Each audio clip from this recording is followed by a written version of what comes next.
Peace, fellas.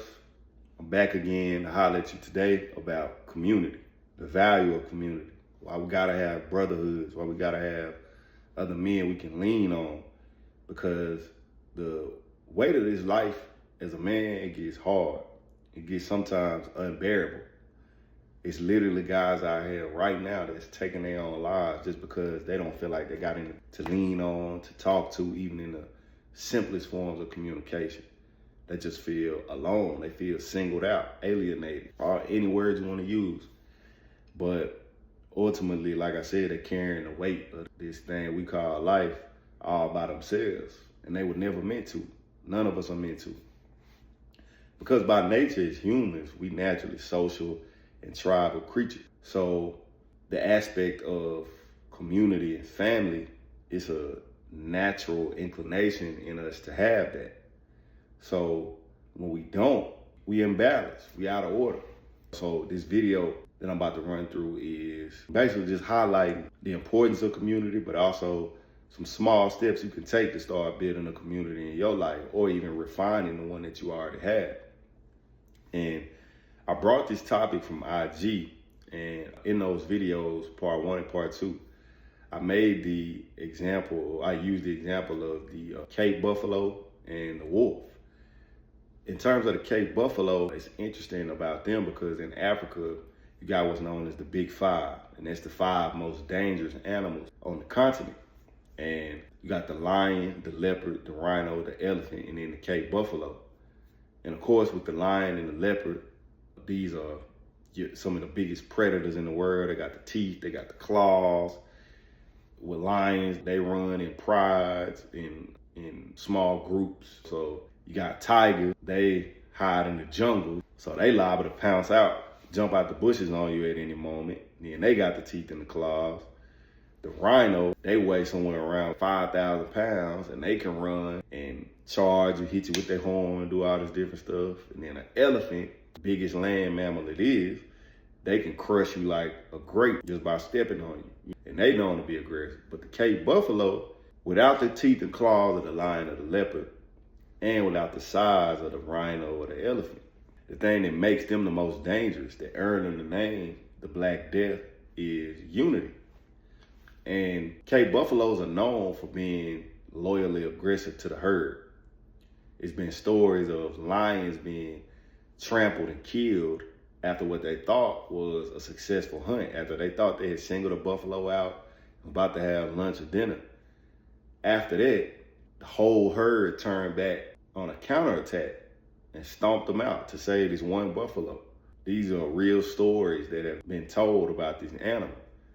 And I think it's a great glimpse into the power of having a group that you can depend on, because I often sold, as I'll talk about, the myth of the lone wolf. We sold this idea that we're supposed to walk this life alone, but in reality, it just makes you an easier target. In actuality, but even in just in your mind, it makes it easier to turn your own mind against you. And that's what we see in our society a lot nowadays.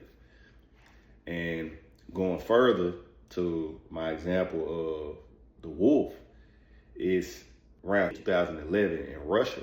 It was a small town where they recorded a wolf pack that was somewhere upwards of 400 deep. But this blew the minds of the scientists because the typical wolf pack is around 6 to 8.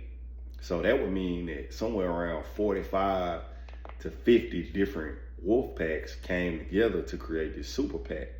And they all had the common goal of hunting these migrating caribou that were in the area, because this was also one of the harshest winters ever recorded there.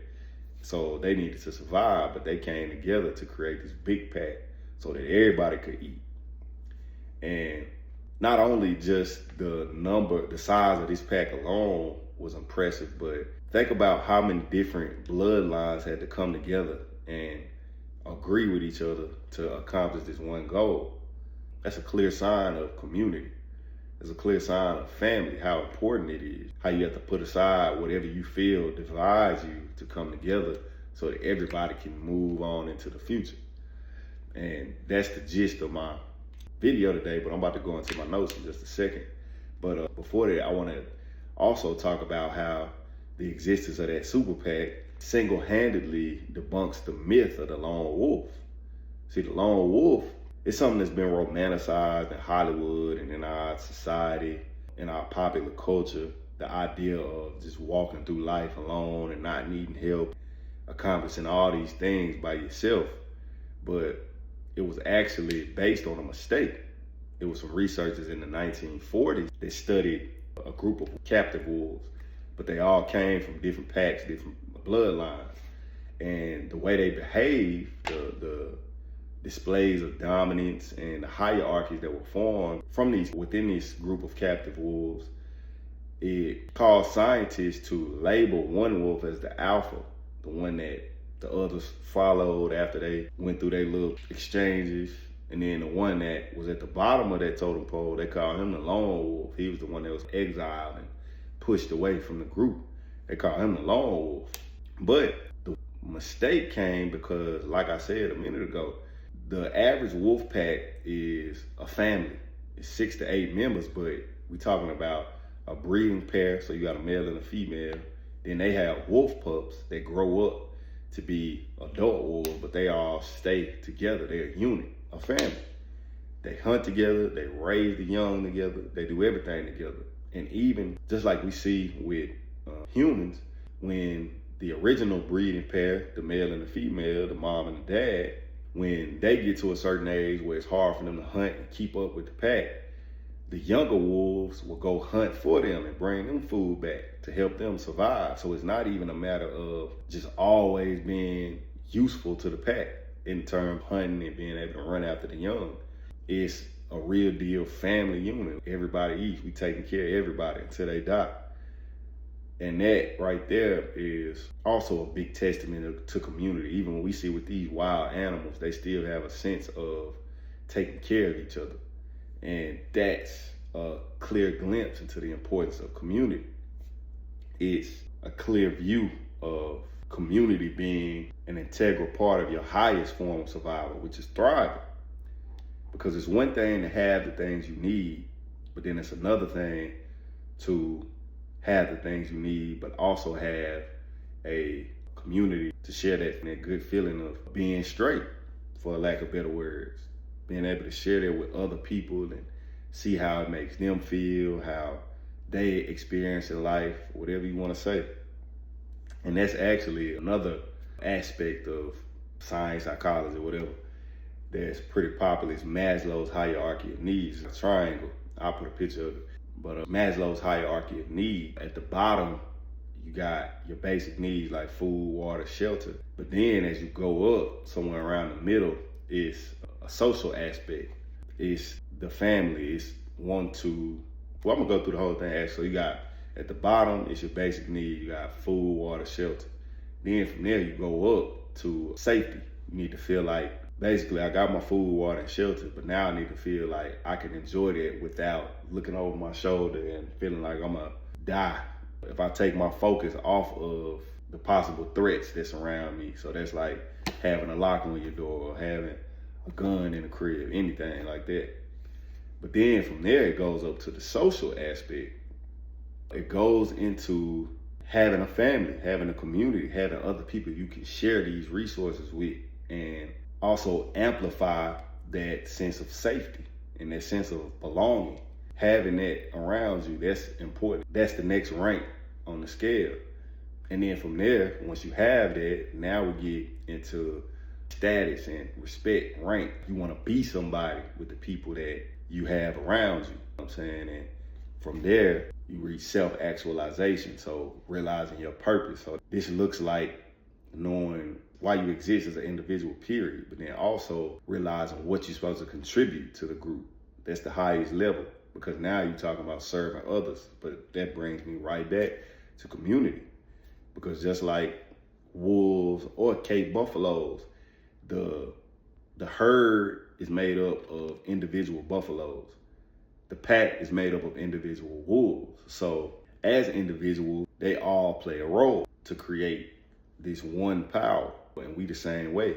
And when we can't exercise that, especially as men, we incomplete, we imbalance. So that's what I'm gonna hit on in this video. I'm gonna go through a few points from my notes and we're gonna get up out of here. But that's essentially what I want to be in the back of your mind. If you don't hear nothing else in this video, understand that it's a natural part of you to want to be within a community, to contribute to something bigger than yourself. And that brings me actually to point one. The reason why society wants you to be isolated.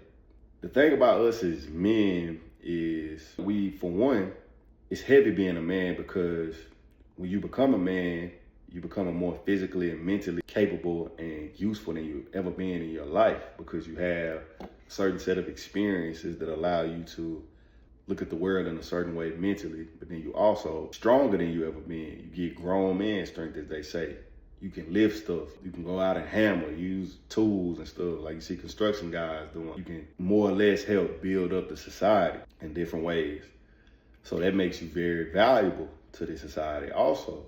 But as valuable as you are, one of the biggest slaps in the face, one of the hardest pills to swallow, one of the most difficult realizations you'll ever come to in your life as a man is that just because you're valuable in the society, it doesn't mean that the society values you. So what I'm saying is that you'll become more useful than you ever been, but you'll also become more unappreciated than you ever been.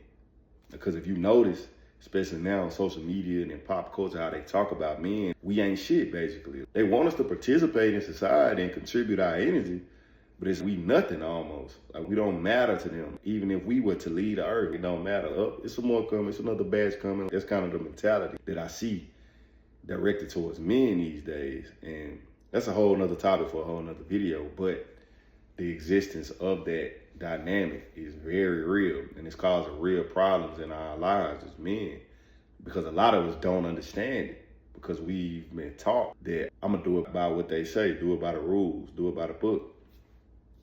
I'm gonna get a job, I'm gonna put my money here, put my money there, I'm gonna do what women say, I'm gonna do all these Disney fairy tale type things, I'm gonna play quiet, I'm gonna let people be the nice guy, don't cause no issues, don't rebel at all this different stuff. Then they do it, and then the world turn around and turn its back on them, and they can't understand why that's happening. But it's ultimately a part of a bigger plan to turn us all into individuals, because they lead us on the wild goose chase of believing that the system is going to show us what we need to see, give us what we need internally. But then when we go chasing what the systems want, we get away from what community actually is, and the people that's right next to us. We get disconnected with them and connected with the system. Then eventually the system leaves us out to dry, leaves us out in the cold. Then we don't even know how to get back to community, because we've got so deep into that survival aspects of our mind. Now we don't even know how to use the people that's in our close proximity to get out of there. And once you're in that position, now you're an easy target. You can easily be used. You're like a mindless robot, because the biggest part of that is society turning your own mind against you, make you even turn against yourself. If you listen to men these days, they often ask what's wrong with them. Be like, what's wrong with me? Why can't I get these basic necessities of life? Why I can't get a woman that loves me for me? Or why I can't get a job that appreciates me, that's not gonna just drop me off as soon as I'm not the most useful anymore?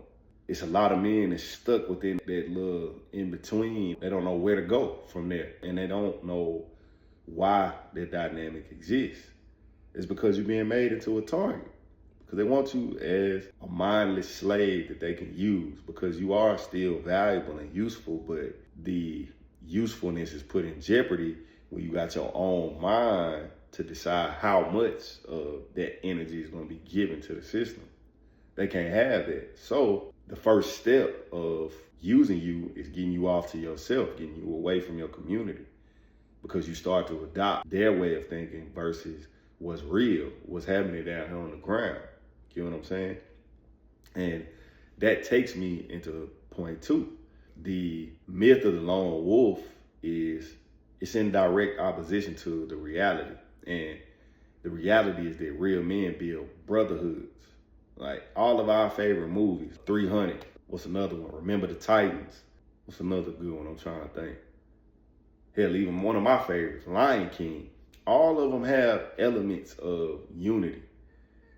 When Leonidas, it was only 300 of them, but they went up against this big Persian army, And they fought hard. They eventually died, but just that aspect of unity that was there made them go against this much larger enemy. Remember the Titans. You had this group at a time of racial tension. You had these kids from different backgrounds, different races, at a time that said they wasn't supposed to be together, wasn't supposed to be combined. Then they were led by a man that made them look past all those differences, and they went on a historic run in the state of Virginia, if I'm not mistaken, high school football. Then you got Lion King. You got elements of both. You see Simba as not a lone wolf, but he's a lion, but he was by himself after he ran away from home, and he was this close to dying. The vultures was about to eat him. But who came to save him? Timon and Pumbaa. Community. It was more than him. They saved his life. They came back and got him. They preserved his life by uniting with him. And then once he started to grow into an adult lion, now Timon and Pumbaa, who would usually just be prey for another animal on the savannas, they now had protection. Then going furthermore, when Simba had to go back and take his throne, he fought Scar, but the other female lions, they fought against the hyenas. Community again. Just basically getting to the idea, what I'm basically trying to highlight is we all need each other. We all need somebody, because this life is vicious. It's rough when you're taking it by yourself. And going back, before I go to the next step, to bring that point home, understand that when you're building a brotherhood, it's not just about having other guys around you. It's about having other guys that are aligned around you. First, getting clear on who you are internally and what effects you want to have on the world, and then finding minds to help multiply that. And they don't got to be exactly like you. You just got to be somewhat focused on a common goal and figuring out where your perspectives differ, what you contribute differently, what skills you have, what experiences do you have that can contribute to y'all all achieving this ultimate goal. That's how you build a brotherhood. And going into point 3 with the actual steps, I'm gonna run through these two pretty fast, but you gotta lead with your energy. So you can't wait for the community to just pop up out of nowhere. You can't expect 3 or 4 dudes to walk up on you, hey man, you seem pretty cool. You can't expect that. You gotta be what you're looking for in the community, because ultimately that's what the community is. The individuals coming together with similar energy and creating this one big energy. So you gotta be that before it'll come to you. You gotta attract that to you. You pull the right people when you are the right person. Number 2, like I said a minute ago, you gotta build around a purpose, around a common idea. Not just because dudes are close to you, not just because of proximity. You gotta have an idea of how you want to exist in this world and look for other men that's on a similar path, on a similar journey, similar pursuit. And then y'all come together to build something bigger than that. Number 3, you got to create rituals. Communities thrive off rhythm, and rhythm eventually becomes culture. What's the culture of any community? You go anywhere across the world. Like I went to New York recently, and we went to Little Italy and Little China. And these were all pockets of a major city like New York, where it's 8 million plus people in one area. These were pockets where the culture was so strong that it existed as a whole another city within the city. And that's how you got to look at your community as well. The guys you have around you. Y'all got to be so clear on who y'all are as individuals and what y'all want to come together to represent and create. And once you start building on top of it, that's where you start to create those foundational pieces of what you can get done. We create these pillars of what you're about, and that's the importance of creating rituals, like creating guidelines on how y'all move, how y'all think, what you about. That's bottom line of any strong community. It's a shared mindset. Like we know why we're here and we know what we're doing. So then you got to protect the energy. When you got your community, you got to understand the boundaries of that community and be willing to keep that intact. You got to understand that you have a lot of power within a community to make sure it stays as one piece. So a lot of communities fall when we start doing little stuff like gossiping and allowing jealousy and ego to poison the circle. It's a common saying that loose lips sink ships. And that's typically applied to like giving out too much information. But I think it also applies here that in a group of men, when we gossip or we allow meaningless conversation to float around in the group too much, it can easily turn into something that drives a rift in the group. So it's essential that the focus is kept, that we always stay with our eyes on that goal, and anything that's outside of that, that's contributing to that, it needs to be heavily evaluated, to whether it's just playful banter, just shooting the breeze or whatever, versus stuff that's actually caused issues in pursuit of our main goal. That's the maintenance that comes with community. You got to play your role to upkeep what y'all decided on from the beginning. And then the last one, the most important, you got to give more than you take. See, a lot of dudes, they get into a community or they get into a brotherhood or whatever, and they want the other guys to pull them along. They don't really see the importance of their own contribution in the same regard as they do what they're getting from the group. And that's one of the quickest ways also to destroy a community, is for everybody not to be carrying their own weight.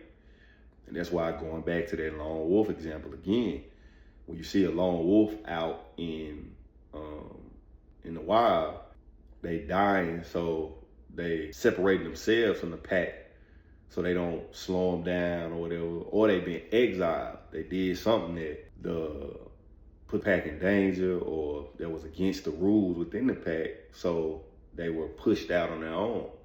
They were forced to go survive on their own. In a men's community, it's not just, like I said, just a bunch of men meeting for the hell of it. We all here for a reason, because we contribute something. So to supercharge that, you as an individual got to take it upon yourself that you always gonna give more to the group than you take, because ultimately it comes back to you. Because when you give, if the individuals in the group come with the mindset of giving more than they take, everybody is gonna have abundance. So we know that you can't control what other people do, so control what you can and give more than you take, to ultimately play your role in the abundance of the group or that community that you've built. And that's the last point, fellas. That's I don't want to ramble too much, you know what I'm saying? But I want to get on here and talk to y'all about how important it is to have a unit, you know, today's world, and also to hopefully alleviate some of the feelings that some of y'all been having of being alone and alienated by yourself, that you don't know what to do with. And understanding that feeling that you have is natural, because you want to be around other brothers. You meant to be around other people. But the specific way that you do that, I don't want you to just go out here and get around a bunch of suckers that's gonna lead you into a further hole. And that's what this video is, to help you understand the importance of community, but also understand how to build it specifically. And I appreciate y'all's time, fellas. Hope everything hit home. I want to hear your feedback in the comments. Add on to what I was saying. You know, really want to get some solid conversations going outside of the norm, because the norm, this space has been saturated way too much, because we talking about the same bullshit all the time, like how to get girls, these different stuff. Even though all those topics, they had a individual place, they had a respective places within this space, but I think we need to start talking about them from a foundational level, from an energetic level, and then talking about up, because ultimately, even like I just said, like even something like community, it ultimately comes back to your internal energy, because it's what you attracting in your life, but then also how you existing around within those things. You know, I think more men, we got to start understanding how to cultivate our energy and ultimately get the things we desire in our external world. That's what my brand is all about. Tell me what y'all thought about this video. If it provided value to you, hit that subscribe button, like it, comment on it, share it, because I'm coming with more. My aim is to do a video every day. This is my second, this too. So we're going for day 3 tomorrow. And start building that community. Start finding some people you can lean on. And if you're interested in having more individual help with your specific situation, or you just need some more guidance in general, you at a certain point in your life, certain fork in the road in your life, or whatever, you can reach out to me at my email right here. And you can also my men's coaching. I got a wait list coming up because I'm gonna kick off my men's coaching program or university. If you're interested in joining that, I'm gonna have a wait list for that, but the links for all of that will be down below. I'll see y'all in the next one, fellas. Hold it down. Peace.